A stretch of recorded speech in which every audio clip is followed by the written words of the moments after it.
Two doctors were accused of running away from the GB hospital by leaving the corpse of a patient. The deceased patient name is Anik Dev, 14 years old. The two accused doctors are Biswajit Pal and Sukanto Saha.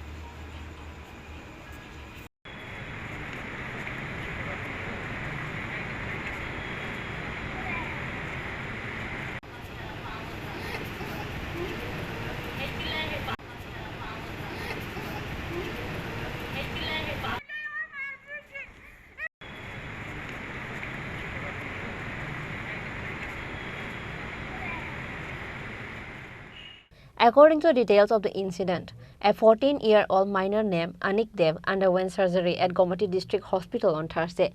Anik's physical condition deteriorates after the surgery. Then, two doctors named Sukanto Saha and Biswajit Pal, who were in charge, brought Anik to GB Hospital. The two doctors are accused of running away from the GB Hospital by taking him directly to the ICU without making any entry in the emergency department. Then the two responsible doctors hurriedly put an oxygen mask and brought the dead body to GB Hospital and left the patient corpse at the hospital. Such was the complaint made by the family of a dead patient. The family members alleged that the patient died due to the doctor's failure. Anik Dev গতকালকে গ্ল্যান্ডের সমস্যা নিয়ে গুমতি জেলা হসপিটালে admission হয়। Doctor Sukanta সাহার তত্ত্বাবধানে আগে private দেখিয়েছিল, তারপর উনি বলছে এটা অপারেশন করতে হবে। ওনার নির্দেশ মোতাবেক গতকালকে চাপানিয়া ডিস্ট্রিক্ট হসপিটালে ভর্তি হয়। আজকে অপারেশন করা হয়। ওটিতে ঢুকানো হওয়া প্রায় 11টা থেকে 11:30টার সময়। তো আমার ভাই আমাকে ফোন করে যে প্রায় 1:30টা থেকে 2টা নাগাদ, আমি তখন মাতাবাড়িতে ছিলাম ব্লকে। ফোন করার সাথে সাথে আমি ওখান থেকে আসতে আসতেই বলছে যে রুগীর অবস্থা খারাপ, সিরিয়াস, জিবিতে রেফার করতে হবে। তো পাশাপাশি আরও অনেকে ছিল এখানে উপস্থিত, তারা সবাই দেখছে বুকে মেসেজ করছে, মুখে দিয়ে লালা বেরিয়ে গেছে। তো আমাদের মনে হচ্ছে ওইখানেই অপারেশন টেবিলে অপারেশনটা সাকসেসফুল হয়নি, না হওয়া তো এখানে ওনার ডেথ হয়েছে। ডাক্তারবাবুরা উদয়পুর হাসপাতালে মারা গিয়েছে, উদয়পুর চাপানিয়া ডিস্ট্রিক্ট হসপিটালে মারা গিয়েছে আমরা অনুমান করতে পারছি। তো ওনারা বাঁচার জন্য তো অ্যাম্বুলেন্স করে অক্সিজেন সিলিন্ডার লাগিয়ে সোজা জিবি ট্রমা সেন্টারে এনে অ্যাডমিশন করিয়ে দিয়েছে। কিন্তু অ্যাডমিশন করতে তো আগে তো ইমার্জেন্সিতে রেজিস্টারভুক্ত হতে হবে। তো আমি আসার পরে খোঁজখবর নিয়ে দেখলাম এখানে ইমার্জেন্সিতে কোনো রেজিস্টারভুক্ত করা হয়নি। বলছে কী করতে হলে আইসিইউতে কীভাবে রুগী পেশেন্ট গেল, একটা রুগী আসতে তো ডাইরেক্ট তো আইসিইউতে যেতে পারে না। বলছে ফোনে কন্ট্যাক্ট হয়েছে, ফোনে কন্ট্যাক্ট বলছে ওদিকে এমএস নাকি এখানকার এমএসকে ফোন করেছে যে এটাকে তাড়াতাড়ি ইমার্জেন্সি কেস আইসিইউতে ঢুকানোর জন্য। তো আমার তো সাধারণত আমরা যতটুকু বুঝি, রুগী যেখান থেকে আসুক, যত ইমার্জেন্সি কেসই হোক, আগে তো এন্ট্রি পয়েন্টে এন্ট্রি করাতে হবে, তারপর ওইখান থেকে সে আইসিইউতে যাক বা অন্য কোথাও যাক, সেটা যার যার সেকশন অনুযায়ী সেখানে যাবে। তো আমরা এখন বুঝতে পারছি যে ডাক্তারবাবুরা বাঁচার জন্য মৃত রোগীকে উদয়পুর থেকে জিবিতে রেফার করেছে ওরা বাঁচার জন্য। তারপরে এখানে যখন আমি আসলাম, ওনারা ঢুকেছে হয়তো তার 30 মিনিটের মধ্যে, আমি আধা ঘন্টার মধ্যে আমিও এখানে এসে পড়েছি। এসে দেখতে পেলাম যে যেই ডাক্তারবাবুরা উদয়পুর থেকে নিয়ে এসেছিল অ্যাম্বুলেন্স সহকারে, তাদের কাউকে আর খুঁজে পাওয়া যাচ্ছে না। আর রোগীর পেশেন্ট একমাত্র উনি তো বাবা, হতভম্ব হয়ে গেছে পেশেন্টের কী অবস্থা। আমি এসে দেখলাম উনি নিচে দাঁড়িয়ে আছে, বললাম রুগী কয় উপরে নিয়ে গেছে। আমিও খোঁজাখুঁজি করছি যে উপরে কোথায় কোথায়।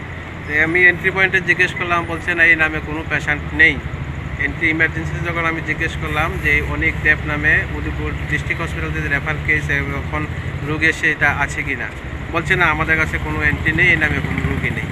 তারপরে আমি নিজে উপরে উঠলাম, উপরে উঠে আবার খোঁজাখুঁজি করছি কোথায় আছে কোথায় আছে। তো অন্যান্য যারা এখানে স্টাফরা আছে তাদেরকে বললাম যে এই পেশেন্ট কোথায় থাকতে পারে, বলছে কী সমস্যা, আমি বললাম গ্ল্যান্ডের সমস্যা। তাহলে তো নাক কান গলা ওই জায়গাতে থাকতে পারে, আপনার ওইখানে দেখুন। তো ওইখানে যাওয়ার সময় একজন ভাইকে এখানে পেলাম, বলছে উদয়পুর থেকে আসছে, পেশেন্টটা এখন আইসিইউতে আছে। তো আমি আইসিইউতে থাকলে তো আমি ডাক্তারবাবুর সাথে কথা বলি।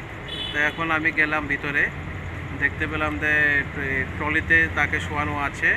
ডাক্তারবাবু বলছে আমরা দেখতে পাচ্ছি তার হার্টবিট বা যে যেগুলো দরকার এগুলি কিছুই নেই, অলরেডি ডেড। তারপরও আমরা ইসিজি করে দেখব যে কি আছে। হ্যাঁ, ইসিজি রিপোর্ট যতক্ষণ পর্যন্ত আসে ততক্ষণ আমরা সরকারি ডাক্তারি ব্যবসায় তাকে ডেড বলে ঘোষণা করতে পারি না। তারপর ডাক্তারবাবুর ইসিজি করালো, ইসিজি করিয়ে আমি তখন ওখানে দাঁড়িয়ে আছি বারান্দাতে। ডাক্তারবাবু বেরিয়ে এসে বলল যে আমরা ইসিজি করিয়েছি, ইসিজির রিপোর্ট অনুযায়ী আমরা তাকে মৃত ঘোষণা করলাম।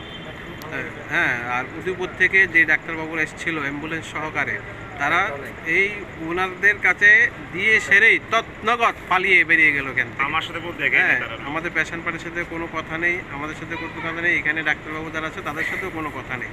ডাক্তার সুকান্ত সাহা, শ্যাম, আরও 2-3 জন তারা এসেছিল উদয়পুর থেকে, সবাই এই পেশেন্ট পার্টিকে ফেলে এইখান থেকে চুরি করে পালিয়ে গেছে।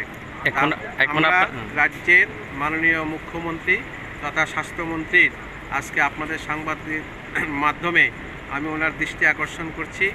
আমার ভাই গরিব মানুষ, বিপিএলভুক্ত পরিবার, যাতে তার এই যে মৃত্যুর ঘটনাটা তার যেন প্রকৃত তদন্ত হয়। রাজ্যের মাননীয় মুখ্যমন্ত্রীর কাছে আমি তা করজোড়েভাবে আবেদন করছি। এই ধরনের সমাজের গরিব মানুষ যাতে মৃত্যুর কোলে যাতে আর ঢলে পড়তে না হয়, মাননীয় মুখ্যমন্ত্রী যেন বিষয়টা ভালো করে দেখেন। আর পোস্টমর্টমের যে রিপোর্টটা দেবে, আমি জিবি হসপিটালের যিনি প্রশাসনিক আধিকারিক এমএস সুপারিনটেন্ডেন্ট আছেন, ডাক্তারবাবুরা আছেন, তাদের কাছেও আমার বিনম্রভাবে আবেদন থাকবে যাতে প্রকৃত তথ্যটা যেন প্রকাশ পায় এবং প্রকৃত রিপোর্টটা যেন আমরা পাই। তাহলে আমরা ওই ধরনের যারা সমাজের মধ্যে যে ডাক্তার সেজে আছে ছদ্মবেশী ডাক্তাররা, তাদের ভুলের কারণে এই ধরনের মানুষ মৃত্যুর কোলে ঢলে পড়বে, সেটা আমরা কোনোদিনই মানতে পারছি না। The house of the deceased minor is in Udaipur, Bankumari. The deceased patient's father name is Bhaskar Kanti Dev. Family members say that they will take legal action in this regard. Bureau Report, Chini Khorang.